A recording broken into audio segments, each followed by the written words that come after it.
Hello viewers, welcome to Jerish world. இன்னைக்கு நம்ம பார்க்க போறது கேரளா ஸ்டைல் மீன் பொளிச்சது எப்படி பண்றதுன்னு பார்க்க போறோம். கேரளால இது ரொம்ப ஃபேமஸான டிஷ். கேரளால இத கரிமீன் பொளிச்சதுன்னு சொல்லுவாங்க. சிலர் வாவல் ஃபிஷ்ல பண்ணுவாங்க, இல்லனா வஞ்சரம் ஃபிஷ்லயே கொஞ்சம் பெரிய சைஸ் ஃபிஷ்ல பண்ணுவாங்க. நான் சின்ன சைஸ் ஃபிஷ்ல பண்ணிருக்கேன். சின்ன சைஸ் ஃபிஷ்ல ரொம்ப டேஸ்டா வரும். வாங்க எப்படி பண்றதுன்னு பார்க்கலாம். இப்போ வஞ்சரம் மீன் 2 பீஸ் எடுத்திருக்கேன். இதை ஒரு 15 நிமிஷம் மேரினேட் பண்ண போறோம். அதுக்காக 1 ஸ்பூன் மிளகாய் தூள், இதோட சேர்த்து ஒரு 1/4 டீஸ்பூன் அளவுக்கு மஞ்சள் தூள், நெக்ஸ்ட் ஒரு 1/4 டீஸ்பூன் அளவுக்கு மிளகுத்தூள், தேவையான அளவு உப்பு. இப்போ இது எல்லாத்தையும் ஆட் பண்ணியாச்சு. இப்போ இதெல்லாம் மிக்ஸ் பண்ணி விடுங்க. தண்ணி எதுவுமே ஆட் பண்ண தேவையில்லை, அப்படியே மிக்ஸ் பண்ணி விடுங்க. இப்போ இதை மிக்ஸ் பண்ணதுக்கு அப்புறமா நம்ம எடுத்து வச்சிருந்த மீன் மேலே இந்த மாதிரி ஸ்ப்ரெட் பண்ணி விடுங்க. ஸ்ப்ரெட் பண்ணி விட்டுட்டு இந்த மாதிரி கை வச்சு லைட்டாக அமுக்கி விடுங்க. அது அப்படியே நல்லா ஃபிக்ஸ் ஆகிக்கும். இந்த மாதிரி 2 மீன்லையுமே 2 சைடுமே பண்ணி விடுங்க. மோஸ்ட்லி இந்த மாதிரி மீன் பொளிச்சது பெரிய சைஸ் ஃபிஷ்ஷில் தான் பண்ணுவாங்க. பட் சின்ன சைஸ் ஃபிஷ் தான் டேஸ்ட் அதிகமாக இருக்கும். ஸோ நம்ம இந்த மாதிரி சின்ன சைஸ் ஃபிஷ்லேயே ட்ரை பண்ணலாம். எல்லாருமே இந்த மாதிரி ட்ரை பண்ணிங்கன்னா ரொம்ப டேஸ்ட்டாக வரும். இப்போ மசால் தடவினதுக்கப்புறமா ஒரு 15 நிமிஷம் அப்படியே ஊற வச்சுருங்க. அது அந்த சைடில் இருக்கட்டும். நெக்ஸ்ட்டு இந்த மாதிரி ஒரு பேனில் ஸ்டவ்வில் வச்சு ஸ்டவ் ஆன் பண்ணியாச்சு. நெக்ஸ்ட்டு இதில் ஒரு 2 ஸ்பூன் அளவுக்கு ஆயில் ஆட் பண்ணுறேன். இது தேங்காய் எண்ணெயில் பண்ணால் தான் நல்லாயிருக்கும். நான் தேங்காய் எண்ணெய் தான் ஆட் பண்ணியிருக்கேன். இப்போ ஆயில் ஹீட் ஆகட்டும். இப்போது ஆயில் ஹீட் ஆகிடுச்சு. இதில் ஒரு பெரிய வெங்காயத்தை எடுத்து சின்ன சின்னதாக நறுக்கி வச்சுருக்கேன். இப்போ இதெல்லாம் வதக்கி விடுங்க. வெங்காயம் 2 பெரிய வெங்காயம் கூட ஆட் பண்ணிக்கலாம். கொஞ்சம் பெரிய சைஸ் ஃபிஷ்ஷாக இருந்தால். நான் சின்ன சைஸ் ஃபிஷ்ன்றனால ஒரே ஒரு பெரிய வெங்காயம் தான் ஆட் பண்ணியிருக்கேன். இப்போது வெங்காயம் சீக்கிரம் வதங்குறதுக்காக ஒரு பிஞ்ச் அளவுக்கு சால்ட் ஆட் பண்ணுறேன். ஆட் பண்ணிவிட்டு இதை நல்லா மிக்ஸ் பண்ணி விடுங்க. நல்லா வதங்கட்டும். இப்போது வெங்காயம் நல்லா வதங்கிட்டு இருக்கு. இதோட சேர்த்து 3 பல் பூண்டு, ஒரு சின்ன துண்டு இஞ்சி, ஒரு பச்சை மிளகாவை இந்த மாதிரி இடித்து சேர்த்துக்கோங்க. இந்த மாதிரி இடித்து நம்ம சேர்க்கறதுனால அதோட டேஸ்ட் இன்னும் நல்லாயிருக்கும். அதுக்காக தான். இப்போ இதை இந்த பச்சை ஸ்மெல் போகிற அளவுக்கு நல்லா வதக்கிடுங்க.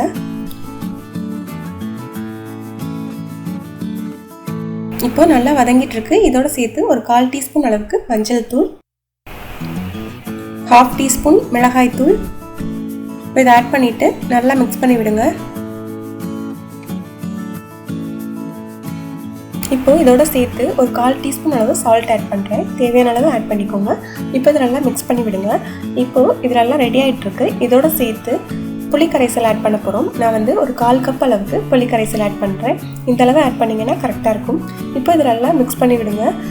இதோட சேர்த்து கொஞ்சமாக கொத்தமல்லி ஆட் பண்ணிக்கலாம். ஆட் பண்ணிவிட்டு நல்லா மிக்ஸ் பண்ணி விடுங்க.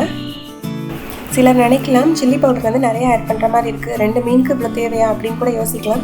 பட் நம்ம எல்லாமே தேங்காய் எண்ணெயில் தான் பண்ணுறோம். அதனால அந்த காரமே நமக்கு தெரியாது. அதோட டேஸ்ட் ரொம்ப சூப்பராக வரும். இப்போ இது ரெடி ஆகிடுச்சு. இப்போ இதை ஒரு பவுலுக்கு ஷிஃப்ட் பண்ணிடலாம்.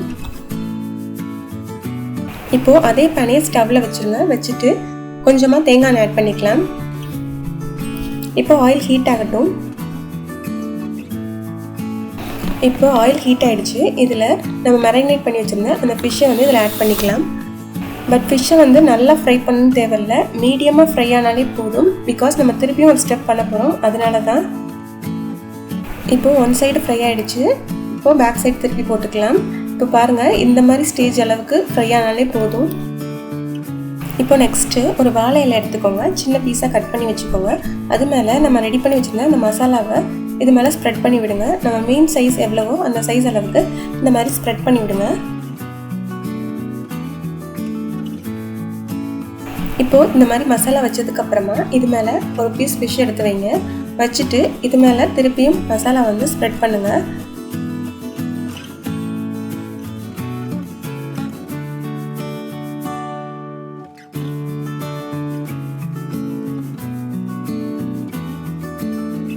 சின்ன பீஸுன்றனால ஒரு இலையிலேயே 2 பீஸையுமே வைக்க போகிறேன்.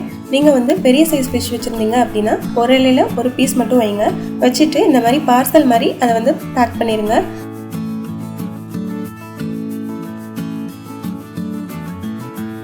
இப்போது இந்த மாதிரி பார்சல் பேக் பண்ணுற மாதிரி ஒரு கயிறு வச்சு கட்டிடுங்க. இப்போது நெக்ஸ்ட்டு அதே பேன்லையும் பண்ணலாம், இல்லைனா அந்த பேனை வாஷ் பண்ணிவிட்டு கூட பண்ணலாம். நான் அதே பேனில் தான் பண்ணியிருக்கேன். இதில் கொஞ்சமாக தேங்காய் ஆட் பண்ணிக்கோங்க. இப்போ ஆயில் ஹீட் ஆகிடுச்சு. இதில் நம்ம பார்சல் மாதிரி பேக் பண்ணி வச்சுருங்க அந்த ஃபிஷ்ஷை வந்து இதில் வச்சிடலாம். வச்சுட்டு ஒரு மூடி போட்டு மூடி வச்சுருங்க. ஒரு 5 மினிட்ஸ்க்கு மீடியம் ஃப்ளேமில் இப்படியே இருக்கட்டும். இப்போ ஒரு 5 மினிட்ஸ் ஆகிடுச்சு. இப்போ இதை வந்து பரட்டி போட்டுக்கலாம். பரட்டி போட்டதுக்கப்புறமா ஒரு 3 to 4 மினிட்ஸ் அப்படியே இருக்கட்டும். க்ளோஸ் பண்ணி வச்சுருங்க. அதுக்கப்புறமா ஸ்டவ் ஆஃப் பண்ணிடுங்க. இப்போ பாருங்கள் ரெடி ஆகிடுச்சு. இப்போ இதை ஓப்பன் பண்ணி பார்க்கலாம்.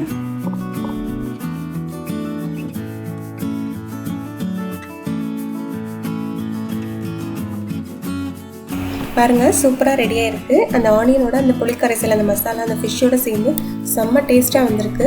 கண்டிப்பாக அதை வீட்டில் ட்ரை பண்ணி பாருங்கள். இதில் எல்லாமே நம்ம ரொம்ப சிம்பிளான இன்க்ரீடியன்ஸ் தான் யூஸ் பண்ணியிருக்கோம். பட் ரொம்ப டேஸ்டியான ரெசிபி. கண்டிப்பாக இது எல்லாருமே வீட்டில் ட்ரை பண்ணி பாருங்கள். ட்ரை பண்ணி பார்த்துட்டு எப்படி இருந்துச்சுன்னு சொல்லுங்கள். இந்த வீடியோ பிடிச்சிருந்தா மறக்காமல் ஒரு லைக் பண்ணுங்கள். உங்கள் ஃப்ரெண்ட்ஸ்க்கும் ஷேர் பண்ணுங்கள். இன்னும் நம்ம சேனலை சப்ஸ்கிரைப் பண்ணலைன்னா சப்ஸ்கிரைப் பண்ணுங்கள். ஃப்யூச்சர் அப்டேட்ஸ் பார்க்குறதுக்காக மறக்காமல் பெல் ஐக்கானை கிளிக் பண்ணுங்கள்.